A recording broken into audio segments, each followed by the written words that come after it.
Sadar kalau misalnya kita lagi di luar negeri tuh kayaknya lo bakal lebih pede deh, karena negara lo tuh dipanggilnya apa, kayak gitu-gitu loh, kayak itu kan garing banget ya. Iya, kalau ini kayak kakak pernah nggak sih kayak kayaknya gue ngobrol salah nih, kayak misalkan gestur orang apa lawan kakak bicara ini kayak kayaknya juga suka sama gue atau gimana. Kita harus pakai bahasa Inggris, jadi tuh pas udah dikenalin sama dosennya baru kayak oh exchange, tapi orang sana tuh kayak misalkan kalian akan pakai itu terus, kalian akan berkomunikasi terus pakai bahasa itu. Terus kedua nggak perlu banyak-banyak sih, cuman Tapi apa orang-orang sana tuh kebawa ya kakak ya, kakak iya kayak banget, iya. kalau misalnya gue nggak belajar ya gue ketinggalan nih Iya, kayak gitu kan. dan semua orang tuh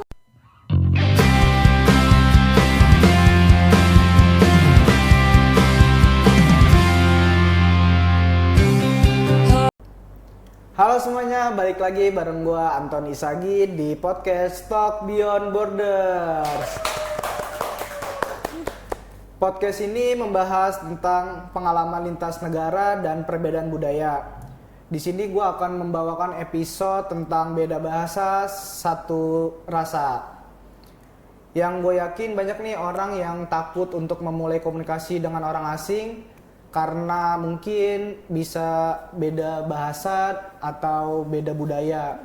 Di sini gue akan mendatangi bintang tamu yang mempunyai pengalaman yang kurang lebih cocok lah untuk tema kali ini. Ini dia, kita sambut Pasya. Halo Kak, selamat Halo. datang. Terima kasih udah menyempatkan waktunya di podcast kita kali ini. terima kasih juga. Oh iya, gue dengar-dengar kemarin pernah mengalami pertukaran pelajar ke Filipina ya. Betul banget. Itu pada tahun berapa ya kalau boleh tahu? Itu di 2024 bulan Agustus. Oh 2024, berarti satu tahun yang lalu lah ya? Iya, satu tahun yang lalu. Itu gimana sih perasaan Kak Pasya ini tahu nih kalau misalkan kakak dapat kesempatan untuk ke Filipina untuk belajar di sana? Perasaannya pasti pertama grogi ya, karena sebenarnya awalnya tuh ada info ini juga di pas gue semester 1 deh kalau nggak salah. Oh iya. Nah tapi di situ tuh gue disuruh ikut sama kaprodi gue, tapi gue nggak mau karena cuman alasan karena gue takut aja, kayak udah disuruh datang terus gue udah latihan interview dan di situ gue takut banget sampai akhirnya gue ngerasa pas udah ada program yang kedua ini kan, berarti udah yang kedua itu gue kayak oh gue harus ikut nih yang kali ini gitu. Tapi gue nggak expect banyak sih, pas gue tahu ternyata gue keterima. Gue pertama gue grogi banget, dibanding seneng tuh rasa grogi gue tuh lebih gede. Jadi kayak pas gue tahu pertama kali gue grogi sih, tapi abis itu gue langsung kayak bener-bener happy banget dan gue langsung prepare semuanya aja sih, karena emang gak banyak waktu juga buat prepare semuanya itu.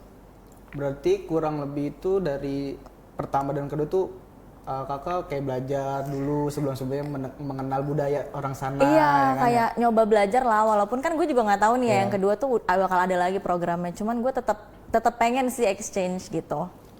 Terus pas kakak udah berangkat ke Filipina ini, kan ketemu orang-orang baru nih ya, kayak misalkan orang Filipina atau negara lain. Itu gimana sih Kak cara memulai komunikasi dengan orang baru? Aduh gimana ya? Apakah ada takut untuk memulainya apa? Karena kan beda budaya nih ya, beda kultur juga. Cuman satu hal yang gue sadar kalau misalnya kita lagi di luar negeri tuh kayaknya lo bakal lebih pede deh, karena nggak ada yang lo tahu gitu lo di sana, kayak lo nggak kenal siapa-siapa. Nah makanya pas kemarin di sana tuh gue nggak cuma ketemu sama orang Filipin, gue ketemu sama orang Vietnam juga ada gitu-gitu kan, karena mereka emang pada exchange juga ke Filipin kan. Gue sebenarnya untuk mulai ngobrol sama orang baru apa karena gue kepedean aja kali ya orangnya. Gue jadi kayak aman aja gitu loh, karena kan mereka juga sama-sama exchange. Jadi gue ngerasa rasa grogi mereka sama gue tuh sama gitu loh. Jadi gue kayak oh ya udah pede aja, karena toh mereka sama gue tuh ada di posisi yang sama gitu loh. Makanya untuk memulai itu gue benar-benar kadang gue nggak mikir, terus gue kayak ajak ngobrol aja, pede apapun gue tanyain. Bahkan pertanyaan-pertanyaan basic yang kayak lu di sana maksudnya kayak lu di negara lu tuh dipanggilnya apa, kayak gitu-gitu loh, kayak itu kan garing banget ya. Tapi gue tetap mempertanyakan itu gitu loh, karena ya maksudnya mau gimana lagi lo kalau misalnya lo kebanyakan memulai takut gitu ya. Jadinya nggak mulai-mulai Iya, kan. iya betul-betul. Berarti kayak banyak juga nih kayak misalkan dapat pengalaman informasi dari teman-teman yang pertukaran pelajar ini kayak informasi Filipina tuh kayak gimana budayanya, negara lain tuh gimana kayak gitu berarti ya kayak. Tapi pas lagi ngobrol ini kayak kakak pernah nggak sih kayak kayaknya gue ngobrol salah nih, kayak misalkan gestur orang lawan kakak bicara ini kayak nggak suka sama gue atau gimana gitu. Itu pernah gak? Pernah banget lah, apalagi kan pas pertama kali ya ketemu orang-orang di sana gitu. Pertama kali masuk kelas sih lebih tepatnya. Jadi kayak pas kita masuk kelas tuh pasti gue ngerasanya semua orang tuh nggak suka gitu loh sama kita. Kayak muka mereka pasti nggak yang langsung bersahabat atau apa gitu loh, tapi mereka tuh kayak ini ada siapa nih gitu kan. Terus kan mereka tuh nggak tahu gitu loh kalau misalnya kita student exchange yang dimana mereka berkomunikasi sama kita harus pakai bahasa Inggris. Jadi tuh pas udah dikenalin sama dosennya baru kayak oh exchange, tapi orang sana tuh kayak menurut gue ya itu kayak nggak mulai duluan gitu loh orangnya. Oh iya, yang misalnya, orang itu kayak dia nahan dulu untuk orang mulai duluan ya. Iya, kalau misalnya di kita kan kayak semua orang, kita tuh kan kayak suka banget ada exchange ya. Semua orang ngajak si exchange tuh ngobrol. Kalau di sana tuh kayak malu-malu gitu loh.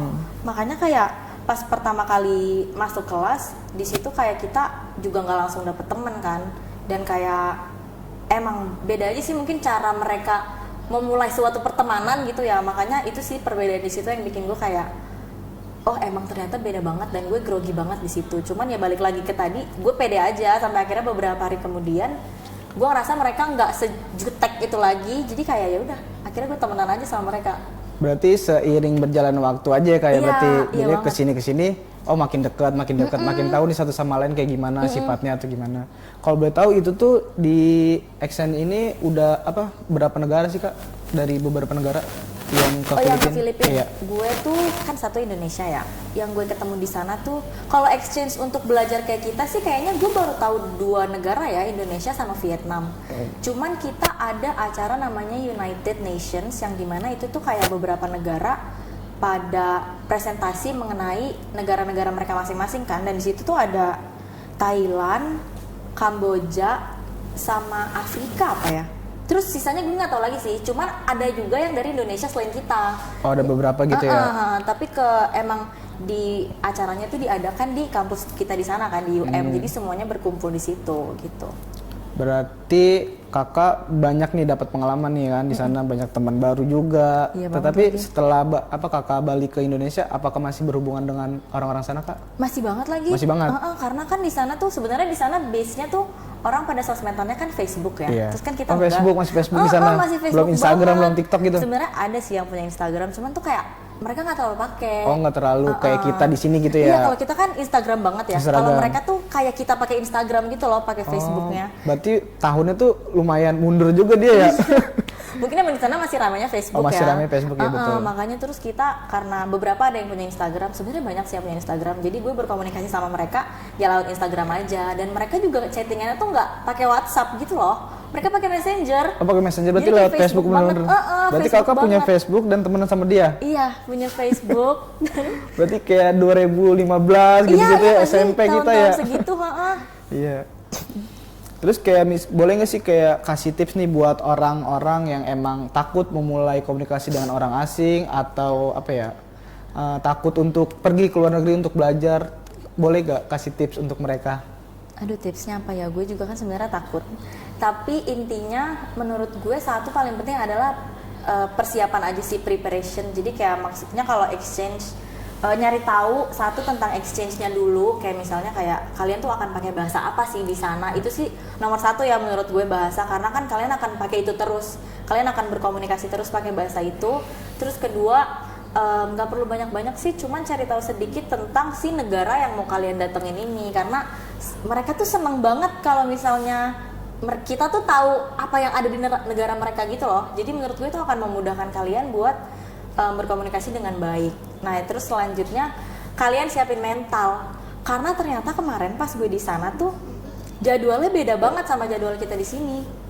Kalau jadwal kita di sini tuh kan kayak seminggu tuh matkulnya beda-beda kan, setiap harinya. Kalau di sana tuh setiap hari matkulnya sama dan lo masuk setiap hari. Kayak setiap hari masuk jam 8, pulang jam 4, masuk jam 8, pulang jam 4, dan itu capek banget. Dan itu setiap hari kan kalau di sini kan mungkin ada beberapa hari doang nih yang untuk kuliah, kayak misalnya hari Senin, Selasa, atau cuma Jumat doang. Kalau untuk di sana setiap hari Kak? Setiap hari Senin sampai Jumat, dan ulangannya hari Sabtu. Sabtu juga masuk? Ada yang masuk Sabtu. Oh, berarti Sabtu itu emang jadwal untuk ulangan aja? Iya. Berarti Senin sampai Jumat belajar Sabtu ulangan. Dan ulangannya 2 minggu sekali.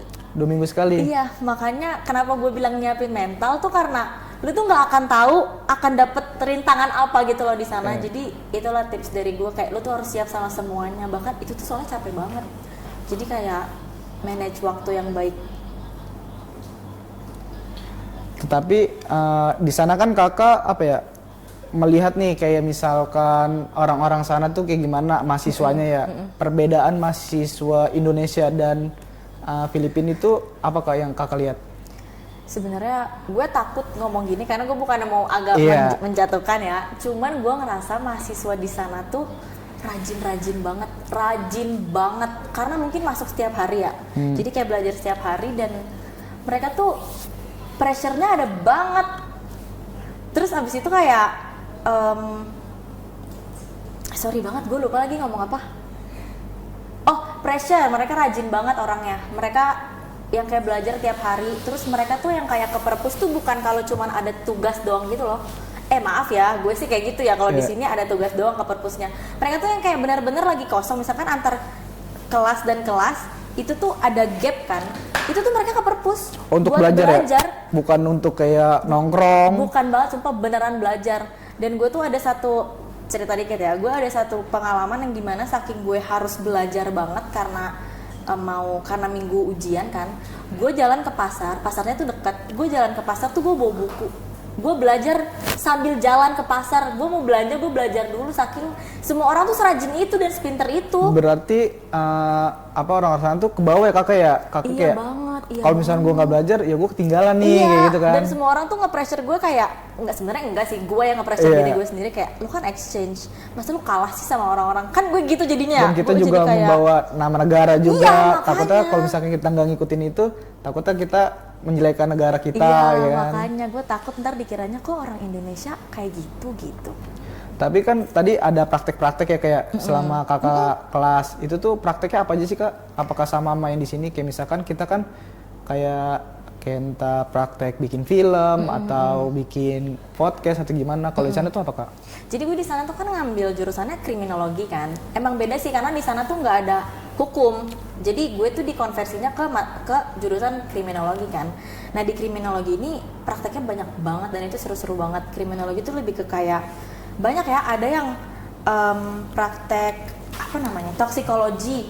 Yang dimana itu tuh kayak lab kimia gitu loh. Terus habis kayak gitu ada pistol-pistolan, kayak lu tuh yang kayak literally lu nembak pistol beneran. Lu kayak gimana sih, kayak pistol beneran lu isi pistol tuh namanya apa sih ya? Kokang, bukan. Pokoknya lu kayak itu pistol beneran terus lo isi, terus lo tembakin tapi nggak ke yang berbahaya ya. Oh itu praktek kayak gitu kak? Prakteknya kayak gitu, berarti kayak polisi gitu ya, sekolah-sekolah tentara. Iya kali ya kayak gitu, dan tapi nggak semua orang boleh nyoba sih. Jadi kayak berarti ada izin-izinnya aja gitu ya, perizinannya. Iya benar banget. Bisa. Dan emang ada alat tertentunya juga sih buat kayak gitu. Dan itu unik banget buat gue. Dan itu setiap hari apa aja kak? Kalau untuk praktek yang pistol ini? Kalau gue sih selama gue di sana cuma sekali doang. Oh, ya. Sekali doang, nggak kayak seminggu berapa kali gitu nggak? Cuman kalau yang kelas toksikologi tadi gue bilang forensik toksikologi itu tuh setiap Rabu, Kamis, Jumat deh kalau nggak salah. Soalnya emang untuk kelas gue dibuka prakteknya di hari itu aja. Sisanya hari lain, Senin Selasa tuh kelas lain gitu. Berarti selama Senin sampai Jumat itu jadwal padat ya kak untuk belajar ya? Beda sama yang kita di sini, kayak misalkan Senin sampai Jumat ya paling cuma berapa hari. Dan jamnya cuma ya mungkin sejam 2 jam. Nggak mungkin sampai sore nggak sih? Kalau berarti lebih banyak waktunya di sana tuh belajar kak. Iya banget. Berarti malamnya dipakai untuk istirahat aja? Iya. Atau mungkin masih nongkrong? Belajar juga malam. Berarti nggak nongkrong di sana kak? Aduh gue nggak nongkrong banget. Oh nggak nongkrong, atau nggak ada temen yang buat diajak nongkrong aja? Ada. Cuman kayak di sana nongkrong tuh kayak gue ngerasa kalau misalnya kita nongkrong di sana kayak kan di Indo juga nongkrong, kayak di sana gue nggak nongkrong, nggak ngerasa harus nongkrong juga gitu loh. Paling gue kayak kalau emang nyari makan ya gue nyari makan sama teman-teman. Cuman kayak gue ngerasa nggak ada waktu aja sih, capek gitu loh kalau dalam sehari udah sampai sore kan. Karena waktunya udah kepake untuk belajar itu ya. Iya banget lagi. Terus kalau misalkan makannya tuh apakah masih sama kita nggak sih makanannya? Aduh nggak banget, nggak. Tapi pernah nggak kayak makanan apa yang kayak gue kenapa makan ini gitu? Oh, sebenarnya nggak pernah sih kalau sampai kayak gitu. Cuman yang gue sebelin, gue dan teman-teman gue sebelin aja di sana tuh orang nggak suka pedes. Dibanding kita tuh mereka benar-benar nggak tahu deh, parah banget nggak suka lidahnya pedes. beda kali ya. Iya, mereka tuh kayak makan saus sambal dikit itu tuh udah keringetan. Sedangkan kita kan orangnya sambel banget ya, kayak sambel cuman cabai digoreng diulek langsung jadi makanan gitu. Mereka tuh nggak bisa, mereka tuh kaget banget sama makanan kita yang sepedes itu. Terus pas di sana jadi kayak ada makanan-makanan yang dimana susah banget dicari, yaitu saus. Sambelnya pun kayak gue nggak suka. Berarti orang-orang Filipina itu emang nggak suka pedas kali ya? Nggak suka banget. Ya, berarti kakak ini nggak kayak misalkan susah untuk nyari makanan yang emang kakak pengen, kayak misalkan di Indonesia kayak ada ayam geprek gitu kan? Iya, susah banget. Apalagi ayam geprek itu kan emang harus pakai sambal ya. Iya. Kalau misalkan nggak pakai sambal kan emang makan kurang ya, apa gimana ada yang kurang nih. Iya untuk... banget, dan susah banget juga nyarinya. Jadi kayak nggak tahu deh, itu effort banget ya. Terus pas gue makan di sana tuh favorit gue ada satu restoran favorit gue sama temen-temen gue, itu juga sebenarnya nggak pedes-pedes banget. Cuman bisa request buat kayak pedes banget gitu loh. Tapi sisanya tuh restoran lain tuh kayak jarang gitu loh yang ada bisa sepedes itu. Karena emang mereka nggak provide untuk sepedes itu karena nggak ada yang suka kan. Jadi pas di satu restoran ini gue suka banget aja sih karena bisa pedes, bisa request itu. Dan itu jauh dari tempat kakak tinggal. Harus naik taksi. Harus naik taksi. Effort. Perkiraan itu berapa menit kak kalau misalkan dari tempat kakak ke tempat restoran ini? Karena jalanannya tuh nggak macet ya kayak di Indonesia, jadi kayak 10-15 menit tuh udah jauh kan ya. Maksudnya kalau jalanannya nggak macet tuh 15 menit kan udah jauh kan perjalanannya. Iya segituan sih. Dan kan tadi kakak bilang kalau misalkan di sana tuh bisa nambah sambel ya kan, tapi itu memerlukan biaya tambahan atau ya udah biasa aja normal? Kalau yang nambah itu sih enggak sih. Kayaknya enggak deh setahu gue. Oh enggak, berarti udah bayar normal aja? Iya, bayarnya normal. Soalnya siapa juga sih yang minta tambahan sambal, kayaknya kita doang deh. Kan takutnya kan kalau misalkan kita tambahan sambal kayak cabe atau gimana kan dia nambah lagi nih untuk ngulek atau enggak gimana? Enggak sih, tapi enggak nambah. Berarti normal aja? Iya, normal aja. Oke Kak, terima kasih udah ngobrol-ngobrol bareng kita di podcast ini. Thank you so much. Maksudnya terima kasih atas pengalaman yang di Filipina udah kakak kasih untuk teman-teman pengalamannya. Dari ngobrol-ngobrol kita hari ini ada hal menarik yang bisa kita ambil nih teman-teman. Komunikasi lintas negara bukan sekedar siapa yang berbahasa paling benar, tetapi siapa yang menempatkan perasaan untuk mau menerima dan memahami perbedaan. Karena di dunia yang luas dan megah ini, bahasa kita bisa aja berbeda, tetapi perasaan kita tetap satu, yaitu sama. Gua Anton, gue izin pamit dan Kak Pasya terima kasih udah datang di podcast kita. Terima kasih. Selamat ya teman-teman.